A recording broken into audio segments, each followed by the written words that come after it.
Hi everyone, my name is VanWinkle from the Uptown Congregation. Our staff at Missio de Chicago is excited to share a number of devotional videos over the next few weeks that will hopefully encourage you and help you grow in your faith in Jesus during this time. The story I want to share with you is from Mark 10, starting in verse 46. It's an encounter that Jesus has with Bartimaeus. Bartimaeus is a blind man. He's lying by the side of the road, and he hears that Jesus is coming towards him. And he begins to shout, "Jesus, Son of David, have mercy on me." Everyone around him begins to rebuke him, saying, "Jesus wants nothing to do with you. Stop shouting." But he continues all the more.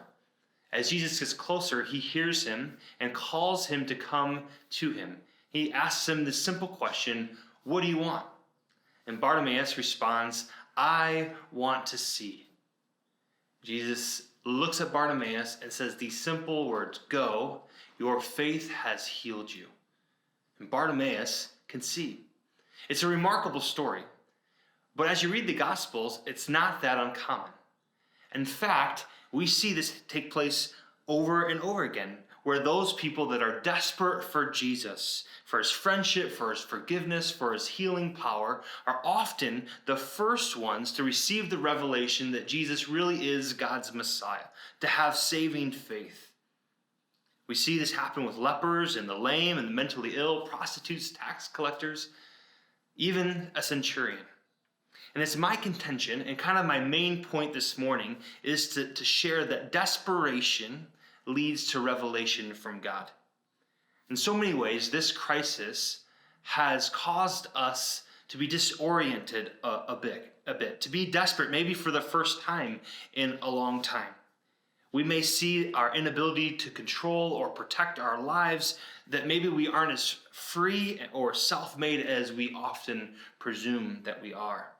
I think all of us can agree that we need God right now, that we are desperate for God. Whether we're sick, afraid, anxious, depressed, jobless, lonely, broke, or tired.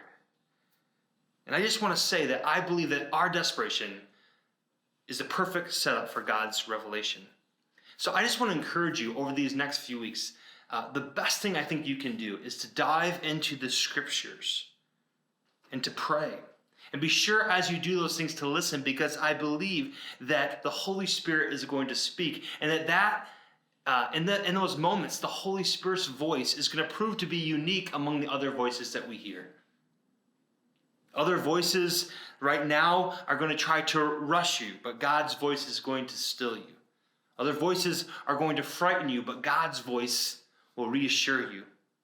Other voices might try to confuse you, but God's voice is going to continually enlighten you. Other voices will discourage you, but God's voice is going to encourage you. Other voices will cause you worry, but God's voice comforts. Other voices obsess you, but God's voice will calm you. And other voices are going to condemn you, but God's voice is going to convict you. I don't know if it's just me, but it feels like every or almost all the voices around me are constantly distilling fear during this time. And if you're in your desperation right now, you are hearing the voice of fear, confusion, discouragement, worry, obsession, or condemnation. I just want to say that that is not God's voice. And we have to lean into the Holy Spirit and fill our minds and our hearts and our whole self with the Spirit's voice, which says unique things to us, that I have saved you. I have called you by name. You are mine. No weapon formed against you shall prosper.